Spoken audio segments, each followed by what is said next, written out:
University అభివృద్ధికి రాష్ట్ర budget లో 200 కోట్ల నిధులను కేటాయించాలని పీడీఎస్యూ యూనివర్సిటీ నాయకులు మోహిత్ రవీందర్లు డిమాండ్ చేశారు.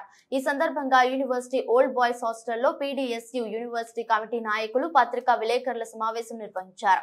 ఈ సందర్భంగా నాయకులు మాట్లాడుతూ తెలంగాణ యూనివర్సిటీలో విద్యార్థినులకు హాస్టల్ లేక అనేక ఇబ్బందులు పడుతున్నారని, యూనివర్సిటీలో ఆడిటోరియం, నూతన హాస్టల్స్ నిర్మించాలని, స్పోర్ట్స్ కి మినీ స్టేడియం నిర్మించి ప్రత్యేక బడ్జెట్ ను కేటాయించాలని, వచ్చే విద్యా సంవత్సరం నుండి ఇంజనీరింగ్ కోర్సులు పెట్టాలని, ఖాళీగా ఉన్న ప్రొఫెసర్ పోస్టులు భర్తీ చేయాలని, 2వ కేటగిరీలోపి హెచ్డి నోటిఫికేషన్ విడుదల చేయాలని, తెలంగాణ యూనివర్సిటీ అభివృద్ధికి రాష్ట్ర బడ్జెట్ లో 200 కోట్లను కేటాయించాలని డిమాండ్ చేశారు. ఈ కార్యక్రమంలో యూనివర్సిటీ పీడీఎస్యూ నాయకులు అక్షయ్, ఆకాష్, హనుమాన్లు, శివసాయి, సాయి ప్రకాష్ తదితరులు పాల్గొన్నారు.